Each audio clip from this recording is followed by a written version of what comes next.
karena bukan uangnya penting, tapi kehidupan kita tuh penting gitu.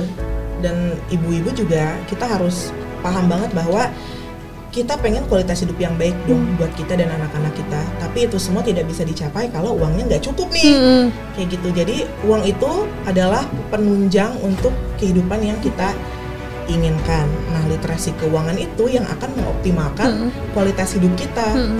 Ya yang standar-standar aja bisa, kalau kehidupannya pengen gitu-gitu aja. Tapi kan kayaknya sebagai ibu-ibu kita mau yang terbaik buat anak kita nggak sih gitu. Ya kalau kita mau yang terbaik, kita juga harus effort ngatur keuangan kita biar tujuan kehidupan kita tercapai gitu kan buat anak-anak. Hai, aku Olivia Louis, founder ibukaya.id, kanal personal finance yang bertujuan membantu para ibu-ibu mencapai kekayaan versi mereka. Di episode kali ini, aku mengundang salah satu narasumber yang kalau ibu-ibu nih suka banget konten-konten personal finance, pasti sering banget muncul di explore-nya ibu-ibu gitu ya, karena di explore-ku juga sering banget muncul. Biasanya sih suka ngasih tips-tips terkait keuangan, tapi yang paling core-nya itu ngebahas terkait manajemen utang. Maka dari itu hari ini kita mau membahas terkait dengan manajemen utang, karena siapa tahu sahabat-sahabat Ibu Kaya sekarang lagi kesulitan gitu ya ngatur utang-utangnya. Kira-kira apa sih yang harus dilakukan? Langsung aja ya kita undang Ayu Sarah. Hai Sarah, cantik banget ya. Fresh gitu. Karena biar cantik, biar nggak ketiban sama Olive, cantik banget. Enggak lah. Oke, Sarah apa kabar? Baik, sehat.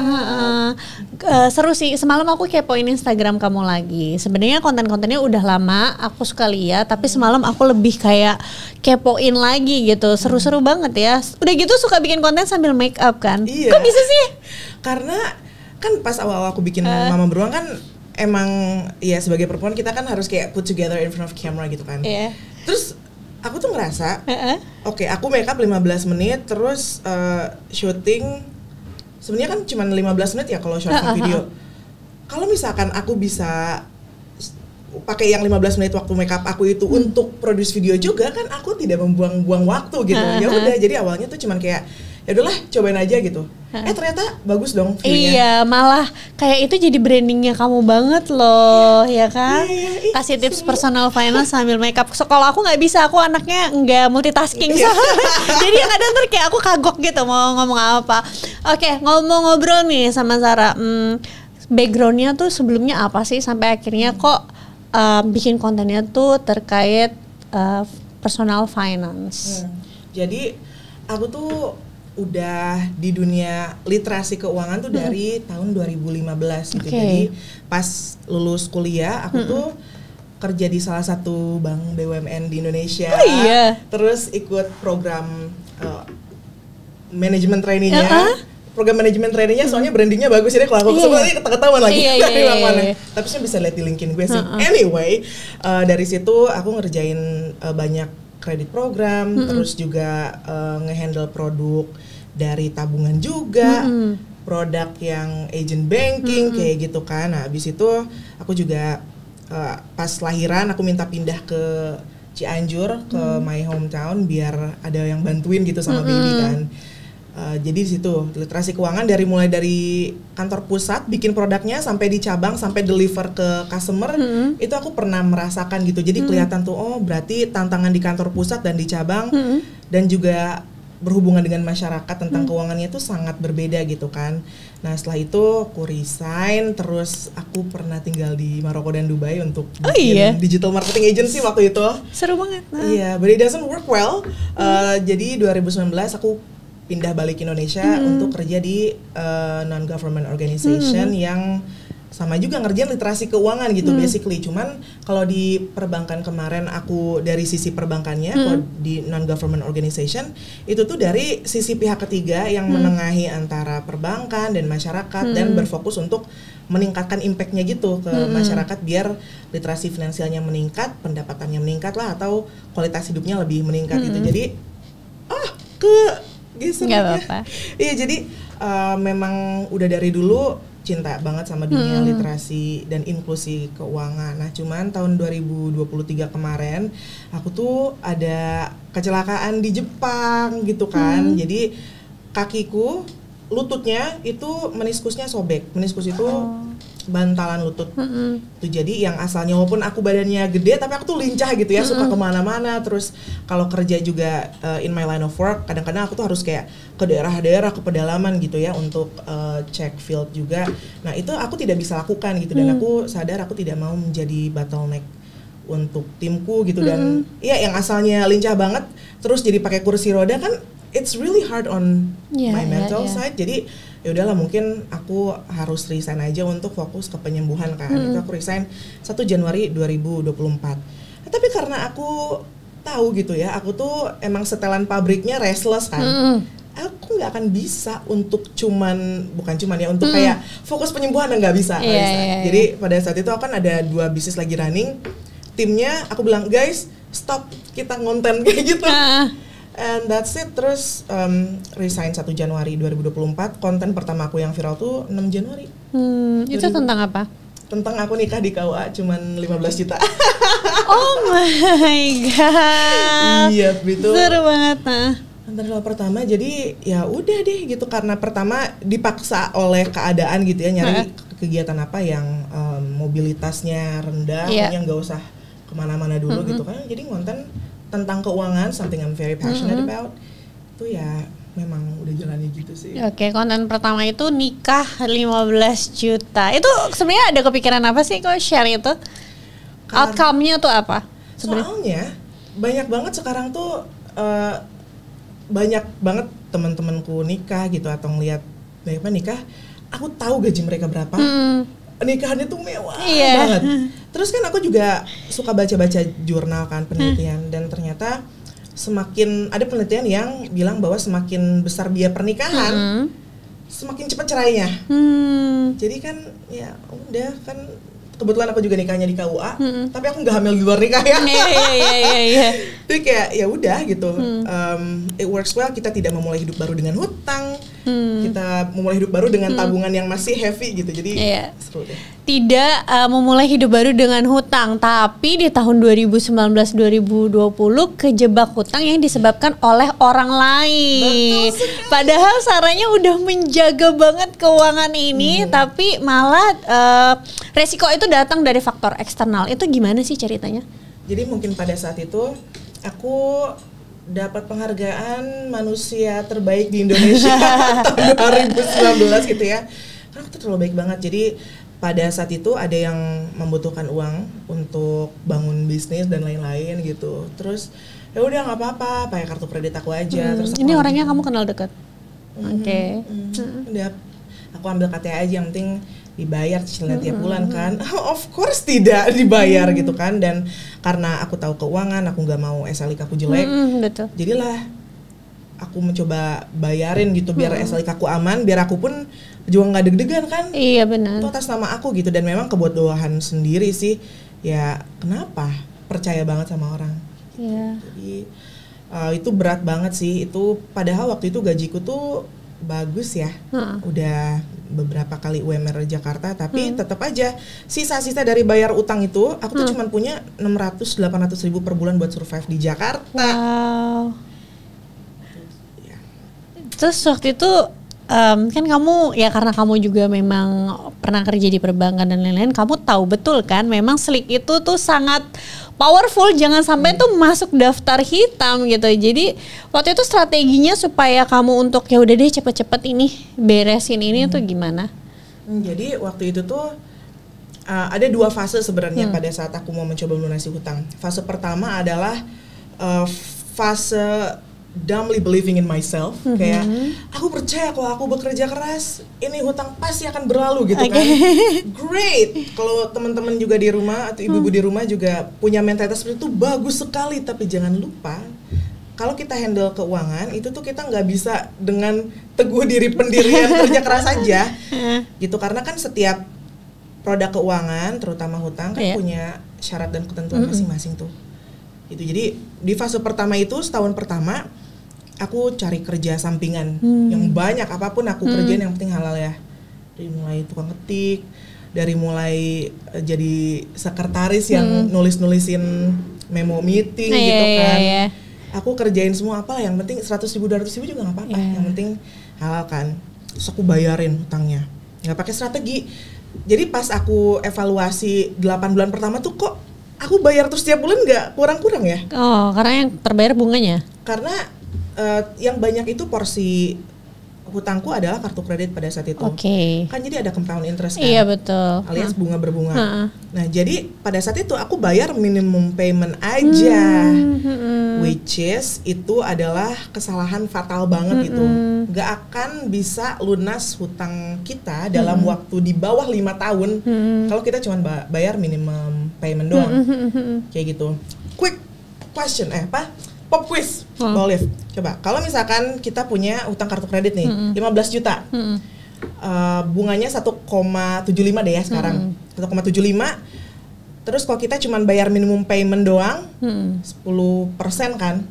Itu kira-kira lunasnya berapa tahun? Tebak-tebak. Sebentar. Sekitar 15 tahun? Exactly. Bisa kayak gitu. Dan itu tuh banyak orang-orang yang nggak gitu karena kan kalau kita biar minimum payment, ya itu akan berkurang. Tapi next month itu kita akan bayar minimum paymentnya lebih kecil lagi, berasa enak dong, cash flow kita lega gitu. Tapi itu yang malah akan menjerat kita gitu loh, nggak kelar-kelar itu. Karena bunganya sendiri pun besar ya, semakin dia compound semakin lama tentunya jadi makin gede lagi itu hutangnya. Ya memang hutang konsumtif seperti itu ya. Tadi kan Sarah ada cerita, jadi setiap bulan harus survive 800.000. Tahun 2019 itu 800.000 udah kecil loh. Kecil banget.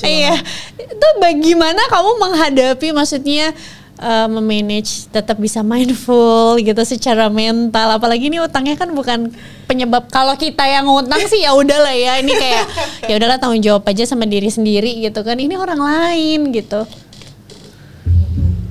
Ya itu it was really difficult, susah banget sih Liv, karena ya kan di Jakarta 800.000 dipas-pasin aja tuh nggak bisa gitu loh.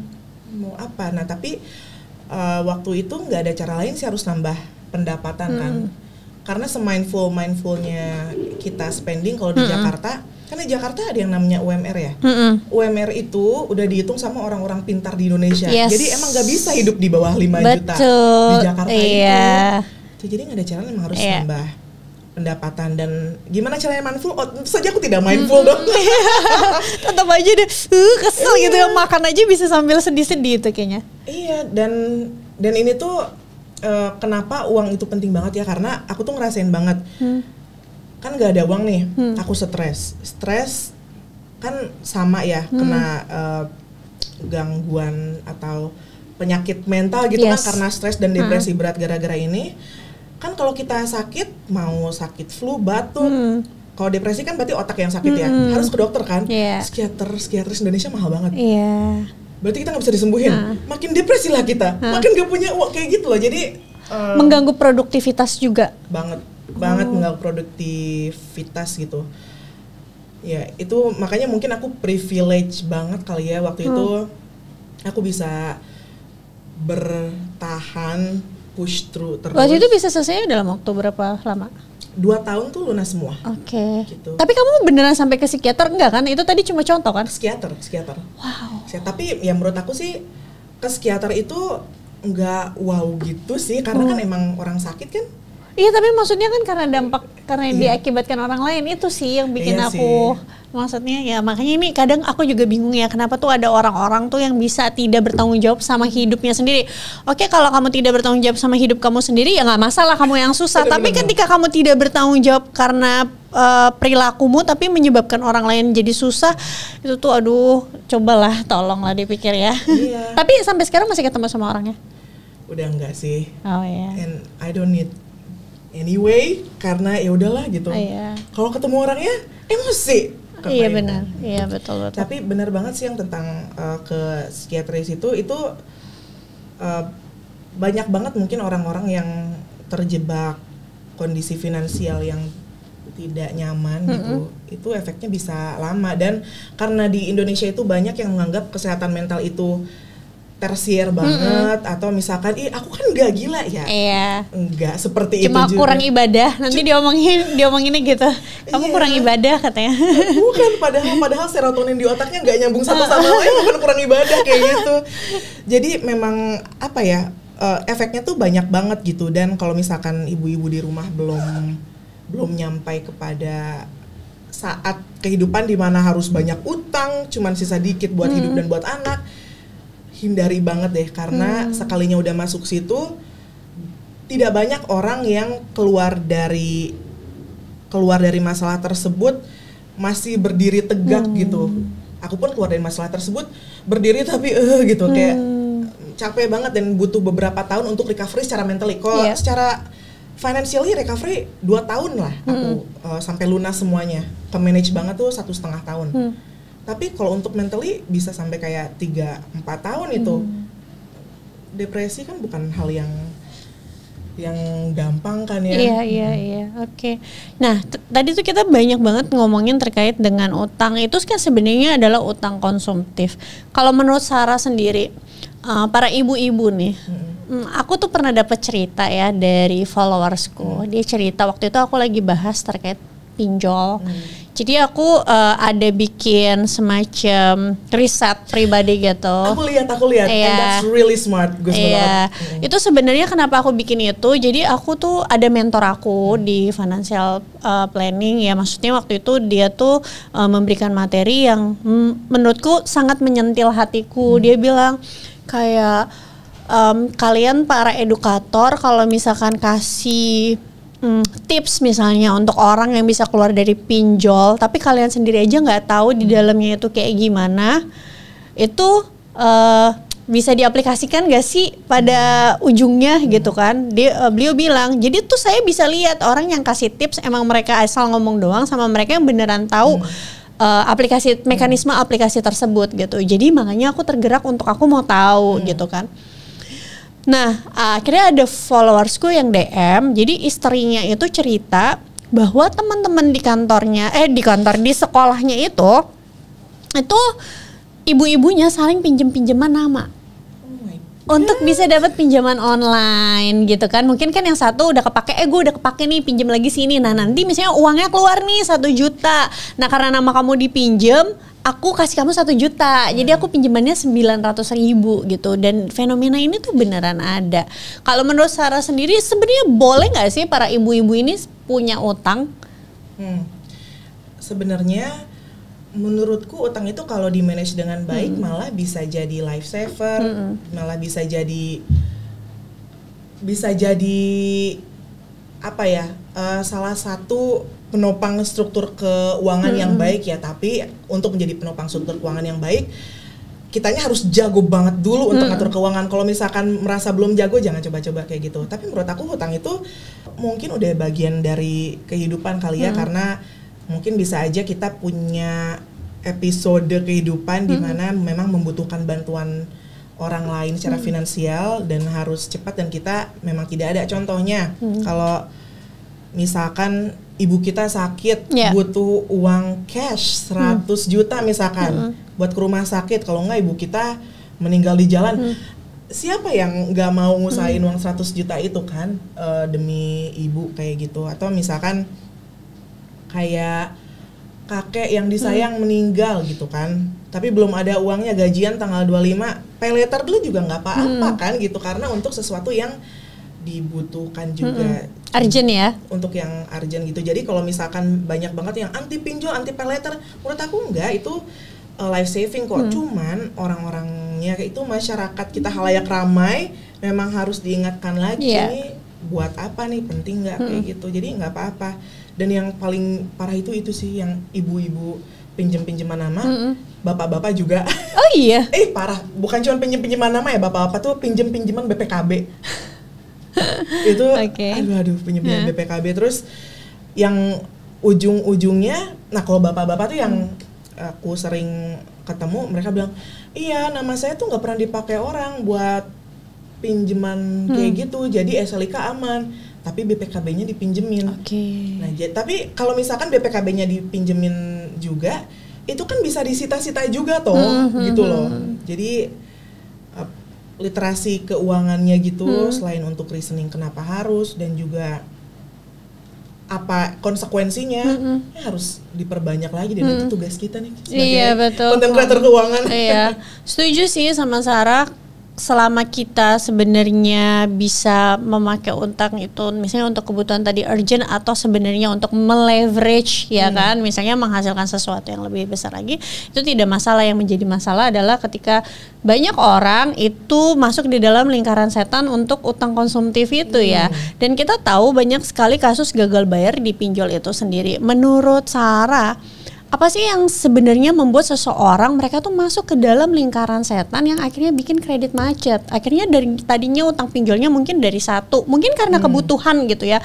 Tapi jadi ketergantungan gitu. Setiap bulan jadinya misalnya ambil utang terus, beranak tuh pinjolnya dari satu jadi 5, jadi sekarang banyak. Karena ada followersku juga, ada sempat dia cerita, Ci, aku tuh jadi ketergantungan pay letter. Padahal sebenarnya awalnya tuh kayak oh ya udah butuh. Tapi sekarang tuh malah jadinya FOMO terus gitu. Jadi nggak bisa kontrol. Akhirnya sekarang sulit untuk keluar dari hal tersebut. Iya ya. Karena sebenarnya jujur Li, menurutku ini bukan cuman masyarakat atau kitanya aja yang harus diimprove ya tentang kenapanya, tapi juga secara struktural sih. Itu kan kita anak milenial ya kan, kita mungkin pekerjaan pertama kita kayak 10-12 tahun yang lalu.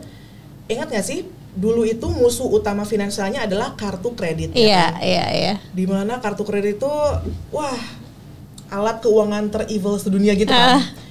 Nah kalau sekarang kan pinjol ya saingannya, yang membuat si kartu kredit itu tiba-tiba jadi nggak jelek-jelek banget gitu loh. Itunya apa reputasinya. Tapi bedanya pinjol dan kartu kredit, pada saat dulu kita mau punya kartu kredit, kita harus ngajuin dulu. Sering banget ditolak. Di approve pun kartu kreditnya kita harus nunggu dulu 1 bulan untuk dia datang ke rumah kita gitu, kartu fisiknya untuk bisa kita gunakan. Nah jadi selama 1 bulan dari di approve itu sampai dia datang ke rumah kartunya, kita ada spare waktu untuk berpikir nih, dipakai apa nih, kartu kredit itu kayak gimana sih gitu. Jadi makin banyak baca-baca tentang kartu kredit kayak gitu. Jadi ada spare waktu untuk otak kita manusia ini untuk mencerna informasi kan. Kalau pinjol yang sekarang cair 5 menit mau berpikir apa kita yang rasional gitu kan. Yang bisa keputusan yang bisa diambil 5 menit itu hanya keputusan impulsif yang ya memang betul keputusan hidup mati kayak itu kasus ibu. Kalau misalnya ibu kita mau meninggal bayar 100 juta apa dia nggak bisa ditolongin, tentu saja bayar 100 juta kan. Tapi kan kondisi seperti itu nggak datang tiap hari gitu loh.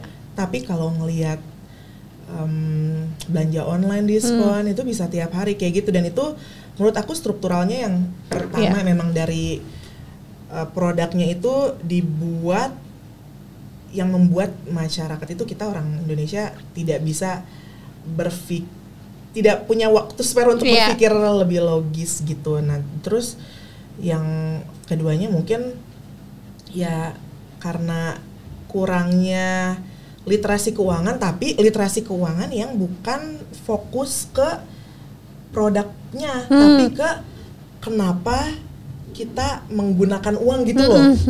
Itu yang menurut aku misinya di literasi keuangan itu makanya konten-kontennya Mama Beruang kita banyak ke why-nya si manusia dalam menggunakan uang kayak gitu, karena emang banyak yang kelewat di situ. Iya. Dan mungkin kalau zaman sekarang tuh distraksinya juga udah semakin banyak ya. Jadi bikin orang tuh gampang sekali FOMO ya kan. Akhirnya gampang sekali untuk check out yang udah nge-link ya, kemudahan itu tadi ya. Terus apalagi sekarang mungkin persyaratan untuk ngambil pinjaman itu dari sisi pinjol dan pay letter juga cukup mudah dibanding ya dulu kartu kredit itu kan. Mungkin kalau kartu kredit dulu kita harus ada slip gaji lah, apalah segala macam gitu kan. Oke. Nah tadi kan Sarah ada sempat singgung kalau sekarang tuh seakan-akan kartu kredit itu jadi tidak terlalu evil gitu ya, karena kalah sama pinjol sama pay letter gitu. Sedangkan kalau di Amerika kan mereka masih utang terbesarnya tuh kartu kredit ya. Nah banyak anggapan bahwa orang-orang yang punya kartu kredit ini seperti punya uang tambahan gitu. Sarah setuju nggak sih? Terus orang-orang yang suka bayar minimum ini menurut Sarah apa sih yang harus mereka pahami gitu, bahwa bayar minimum tuh bahaya loh. Tadi juga sebenarnya di awal kita ada sempat singgung ya. Gitu. Ini menarik banget sih yang pertama itu. Kartu kredit adalah uang tambahan. Karena ada uang tambahan banyak banget dulu ya, apalagi dulu. Kartu kredit itu bagus, hitung-hitung aja, dana darurat enggak. Dana darurat. Kalau dana darurat tuh itu uang kita pakai, uangnya habis udah gitu kan. Kalau misalkan kartu kredit kita pakai, kita akan nambah bunga tuh tiap bulan. Jadi itu hutang harus kita bayarin lagi. Kalau dana darurat kan uang dipakai habis udah nggak ngapa-ngapain lagi kita. Kalau si kartu kredit kita ambil pakai harus dibayar plus bunga juga gitu. Jadi itu salah banget gimana. Nah terus tentang si minimum payment itu ya, ini menarik banget sih. Jadi tadi kan aku udah pop quiz live 15 tahun. Nah karena aku baru tahu tentang hal tersebut karena kan suamiku orang Amerika ya, dia kan juga punya kartu kredit. Jadi pas aku lihat slip tagihan kartu kreditnya tuh, dia ada jumlah hutang misalkan $1,000 hutangnya. Di situ tuh dicantumkan kalau misalkan bayar minimum payment aja, hutang kamu akan lunas berapa tahun gitu. Which is pas aku lihat itu, ini kan hutangnya gede-gede banget. Kenapa ini bisa sampai bertahun-tahun kayak gitu. Nah, di kita ini kalau slip-slip tagihan kartu kredit nggak dicantumin tuh itunya gitu. Padahal sebenarnya kalau misalkan dari pemerintah gitu bisa di-push aja gitu. Dicantumin. Bukan cuma kartu kredit ya, tapi juga dari pinjol atau pay later gitu ya. Kalau misalkan kita membayarnya segini atau membayarnya lebih gitu akan lunas kapan itu pasti akan sangat membantu kita sih. Karena kan kita ini orang Indonesia, pulau yang gedenya aja 5, yang kecil-kecilnya ada belasan ribu. Tentu saja informasi keuangan itu nggak akan nyampe sama gitu. Betul. Kan di mana-mana. Ya sekarang enak ada konten kreator keuangan kayak gitu. Sebenarnya kalau mau belajar keuangan tinggal buka aja Instagram kita, pasti dapat ilmu sedikit-sedikit lah setidaknya. Tapi kalau misalkan tidak seperti itu emang harus perlu intervensi dari Bapak Ibu OJK, BI gitu coba. Kayaknya itu ide bagus banget sih. Iya itu menarik ya. Kan contoh ya kayak misalnya ada sekarang aja aplikasi-aplikasi investasi atau misalnya Apert suka ada kalkulator kan. Kalau kita investasi rutin, imbal hasilnya sekian, misalnya tahun ke-20 jadi sekian. Betul. Kenapa enggak produk-produk pinjaman ini juga menambahkan fitur itu di dalamnya. Jadi kita tahu nih misalnya kalau kita nunggaknya sekian atau bayarnya minimum, after 1 tahun misalnya hutangnya jadi segini loh gitu dengan kompon interest itu. Karena kan aku juga paham sih banyak orang yang nggak paham terkait dengan kompon interest itu sendiri, sehingga mereka tuh jadi kaget kenapa ya utang pinjol saya minjemnya segini kok sekarang jadi segini gitu, padahal itu kan karena efek dari bunga berbunga itu sendiri. Iya, terus kan terutama terkait pinjol ya, pinjol kan digadang-gadangkan bunganya rendah 0, berapa persen per hari gitu per hari, seakan-akan kecil ya. Seakan-akan kecil. Terus orang-orang juga pada bilang, iya tapi kan kalau ini dikaliin 30 juga masih make sense katanya, 3-5% per bulan. Enggak kayak gitu, itu tuh per hari tuh compound gitu loh. Jadi ujung-ujungnya tuh enggak sama dengan itu dikali 30 kayak gitu. Itu makanya yang susah banget. Dan jujur Li, memang terkait dengan bunga berbunga, apalagi perbedaan bunga flat dan efektif dan anuitas, memang itu tuh hal yang tidak gampang untuk disampaikan gitu. Kalau misalkan kita menyampaikan ke teman-teman yang mungkin udah S2, S3 lebih gampang ya. Tapi kan kalau ke teman-teman awam itu tuh emang effort gitu. Jadi dan itu juga nih yang jadi misinya aku juga di Mama Beruang gitu. Aku mau buat belajar keuangan itu semudah mungkin kayak gitu. Dan itu memang untuk buat itu mudah banget, itu tuh memang susah dan butuh waktu. Tapi benar banget Tiff, kalau misalkan ada gitu di perbankan ada kalkulator kayak gitu juga bagus. Ada sih di perbankan juga kayak kalkulator KPR kayak gitu kan. Tapi kan itu bunganya untuk yang flat biasanya atau yang efektif. Kalau bunga anuitas itu nggak ada apalagi bunga yang revolving kayak kartu kredit, kayaknya aku belum pernah lihat deh. Tapi kalau ada perbankan yang udah bikin ternyata boleh diinfo loh, nanti aku review. Atau kita aja nanti yang bikin kalkulatornya website gitu ya. Gitu, apa yang kita bikin. Oke, nah sekarang nih kalau misalnya ada sahabat ibu kaya yang lagi terlilit utang, katakanlah mereka punya rasio cicilan di atas 35% per bulan gitu. Jadi mungkin buat hidup aja tuh udah megap-megap gitu ya. Gimana ya cara mereka untuk bisa pelan-pelan keluar dari utang itu? Oke, mungkin kan kita nggak mungkin ya langsung lunas gitu dalam waktu singkat, pasti kan bertahap. Ada nggak strateginya nih yang bisa dibagikan dari Sarah? Ada. Jadi yang pertama emang harus percaya bahwa ini tuh bisa dilalui. Bad day pasti berlalu. Ya, believe dulu ya. Iya, believe dulu. Terus berdoa yang kuat. Terus selain itu juga hal yang pertama banget yang harus dilakukan adalah ngelis hutangnya apa aja, di mana aja, bunganya berapa, cicilannya berapa gitu. Karena banyak banget yang DM ke aku pertanyaannya gini, Kak, bantu aku lunasin utang. Kayak gimana aku mau bantu kalau informasi itu segitu doang. Terus pas ditanya, oke, kamu punya hutang ada berapa biji utangnya? Utangnya jenisnya apa? Nggak tahu. Terus kamu mau ngeberesin apa kalau nggak tahu gitu? Jadi setidaknya kita harus tahu dulu, list dulu utangnya apa aja, biar kelihatan juga sama kitanya juga. Oh ternyata kita tuh punya 3, 4, 5 jenis hutang yang berbeda. Harus tahu juga kita tuh itu tuh bunganya revolving kah atau kayak yang bisa di top up itu kayak kartu kredit atau misalkan itu yang cicilan yang jangka panjang kayak KPR kan mau dari ya dia bisa naik gitu ya, tapi kan nggak tiap bulan juga dia naik turunnya kan, kayak misalkan 3 tahun sekali, tapi at least yang kita bayar segitu aja sampai dia naik gitu, atau nggak kayak cicil mobil kan dari awal sampai dia lunas, kalau 4 juta ya udah 4 juta aja sampai lunas kayak gitu. Itu harus tahu juga karena treatmentnya nanti akan beda gitu kan, yang bunganya compound interest dan revolving, dan juga yang cicilan aja seperti itu. Nah setelah itu baru deh kita lihat baik-baik dan pilih strategi-strateginya. Ada strategi avalanche, ada strategi snowball kan. Kalau avalanche itu yang kita fokus untuk lunasin utang yang bunganya paling gede, jadinya overall lebih cuan. Dan juga kalau snowball itu kita fokus lunasin utang yang nominalnya paling kecil dulu, biar kita makin semangat, biar kita termotivasi ya, dapat quick win, termotivasi cepat gitu. Nah tapi jangan lupa kita juga kalau misalkan udah milih, oke, aku akan milih metode snowball, misalkan aku akan fokus bayar utang 1 dulu gitu, terus yang kedua, yang ketiga.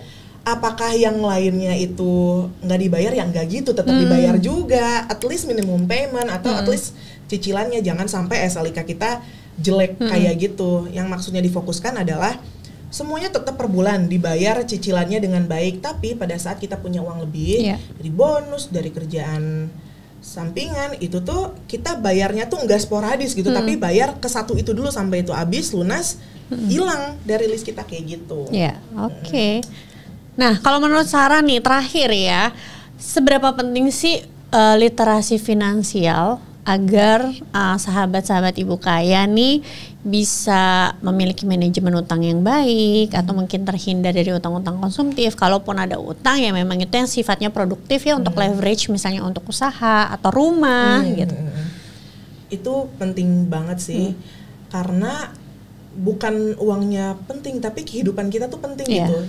Dan ibu-ibu juga kita harus paham banget bahwa kita pengen kualitas hidup yang baik dong buat kita dan anak-anak kita, tapi itu semua tidak bisa dicapai kalau uangnya nggak cukup nih, kayak gitu. Jadi uang itu adalah penunjang untuk kehidupan yang kita inginkan. Nah literasi keuangan itu yang akan mengoptimalkan kualitas hidup kita. Kalau misalkan mau hidupnya gitu-gitu aja, yaudahlah gini-gini aja, nggak usah anakku pinter-pinter. Ya pilihan orang kan, kayak gitu. Literasi keuangan ya kalau cuma buat keluar masuk doang, ya yang standar-standar aja bisa. Kalau kehidupannya pengen gitu-gitu aja, tapi kan kayaknya sebagai ibu-ibu kita mau yang terbaik buat anak kita nggak sih gitu. Ya kalau kita mau yang terbaik, kita juga harus effort ngatur keuangan kita biar tujuan kehidupan kita tercapai, gitu, terutama buat anak-anak. Gitu. Bagus deh tadi kata-katanya, itu juga langsung kayak gimana gitu ke hati aku. Jadi bukan uang yang penting, kita harus tahu dulu hidup kita itu penting. Kalau kita tahu hidup kita itu penting, pasti kita mau mengusahakan yang sebaik-baiknya gitu ya.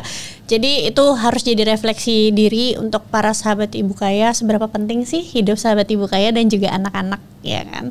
Oke, itu dia episode kali ini. Sahabat Ibu Kaya, aku mau ngingetin untuk follow Instagram kita ibukaya.id dan juga tonton episode podcast Ibu Kaya yang lainnya. Aku Olivia Lewis, pamit undur diri. Thank you Sarah. Terima kasih. Bye-bye.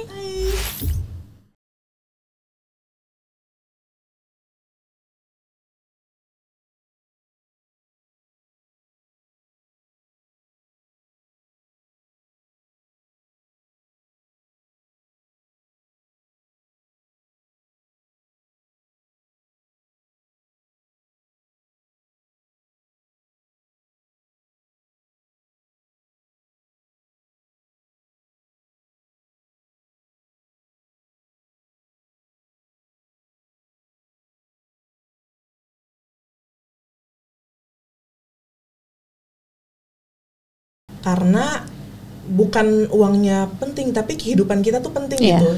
Dan ibu-ibu juga kita harus paham banget bahwa kita pengen kualitas hidup yang baik dong buat kita dan anak-anak kita. Tapi itu semua tidak bisa dicapai kalau uangnya nggak cukup nih. Kayak gitu. Jadi uang itu adalah penunjang untuk kehidupan yang kita inginkan. Nah, literasi keuangan itu yang akan mengoptimalkan kualitas hidup kita. Ya yang standar-standar aja bisa kalau kehidupannya pengen gitu-gitu aja, tapi kan kayaknya sebagai ibu-ibu kita mau yang terbaik buat anak kita nggak sih gitu ya. Kalau kita mau yang terbaik, kita juga harus effort ngatur keuangan kita biar tujuan kehidupan kita tercapai, gitu, terutama buat anak-anak kita.